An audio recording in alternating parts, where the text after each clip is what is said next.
Bence Subway Surfers için bir intro lazım değil. Herkes oyunun ne olduğunu bilir. Herkes oynayıp oyunun 4 yerlendirmesi var. Oyun Call of Duty Mobile, PUBG Mobile, birçok mobil oyun hayata geçir. Bəs bu oyunun tarifi ve bugün ne var?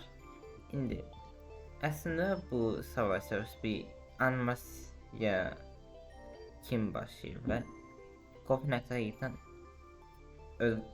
bir mükafat alıp sonradan da Sibo ve Kilo şirketler altında, yani el okunur bilmiyorum ama Sibo ve Kilo şirketler altında 2012'de çıkıp. Şimdi oyunun dikkat çekmesi ne çok bir yani e, təcrübələndirici tərəfi yok. Çünkü o da böyle baktım. Yani ne diyeyim, offline internet oynayabilirsen, bir yerde gözləyərkən oynayabilirsen. Mesela Shadow Fight'ı bir yerde gözləyərkən oynamak olar, ama Subway Surfers orada daha yaxşı. Çünkü Shadow Fight'ta biraz derinli, biraz daha yani stratejik oynamalısın. Ama Subway Surfers'te öyle bir şey yoktu. Ona gitsen ve oynayırsan. Kim bence Temple Run'ın Subway Surfers'e geçebilmesinin sebebi grafikte bence. Yani iki oyunun da məntiqləri oxşardı.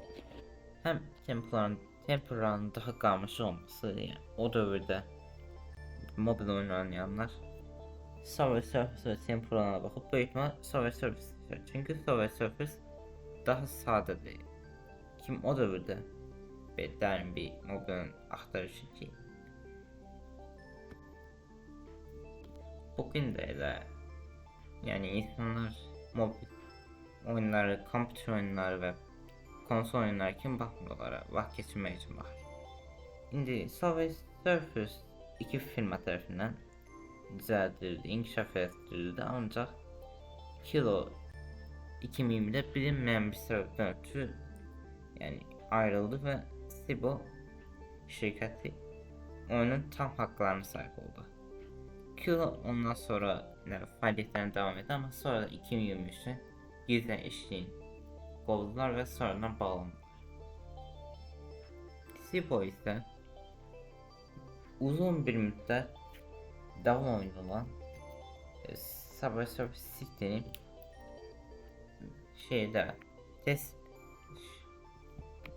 neyi danışamıyorum, test sürecinde koydu. Ki bu da bence akıllı hemlerden biriydi. Eğer ki tərəfim çalsaydı belki de City bu kadar da uğurlu olmayacaktı. Hiç risk almadılar. İllər boyu teste saxladılar. Her şey mükemmel olan değilse çıxardılar. Şimdi normalde birçok mobil oyunların devamı, mesela Shadow Fight 2'ne Shadow Fight 3'e göre versiyonu, mobil oyunların devamları həmişə orijinallarının kölgəsi altında kalır. Ama City için bu olmadı. City həqiqətən ilk çıxanda milyonlarca indirildi ve hatta daha ağıllı pul kazanma stratejiyalarıyla City orijinal oyununa daha çok pul kazandırırdı şirkete. İndi City ne çıxararkən Sibo belə ağıllıca bir həmlə etdi. Oyunu devam, yani Subway Surfers, orijinal Subway Surfers'i değiştireceği bir oyun olarak durmadı. Çünkü her şey elitiydi. Birçok yani mobil oyun şirketi kimi elitiydi. Ne olacaktı? Oyuncular bölünəcəkdi. Bəziləri Subway Surfers'e qalacaktı, bəziləri isə City'ye geçecekti. Ve bölünəcəkdilər. Ama Sibo belə etmədi. Adı biraz qarmaşıqlı şirkətin. Sibo belə etmədi. Oyunlar paralel şəkildə hələ də güncəlləməyə devam etdi. Subway Surfers'in orijinalının daha çox yani genel yaş kitlesi, yani 5-6 yaşından yuxarıdakı insanlar oynayabiləcək şəkildə qurdu. O kadar çətin değil, ama City Subway Surfers'in orijinalına baxanda daha çətindir, daha belə, daha böyük insanlar için hazırlanır. Subway Surfers kadar popüler olmasa Dreams of Blade kimi arda kalan bir oyunlar da olmuş ve başka yani layihə salabileceğimiz şeyleri mesela Among Us'la birlik etmişler 2025'te ve ondan başka birçok Subway Surfers oyunu. Yeni şirketin gelecek planı gerçekten ne olacak? Gerçekteki planları hiç risk almayacaklar. Geceler hem Subway Surfers'ı güncelleyiciler hem de City'ni güncelleyiciler. Belki iki kütləni də əllərində saxlayacaqlar.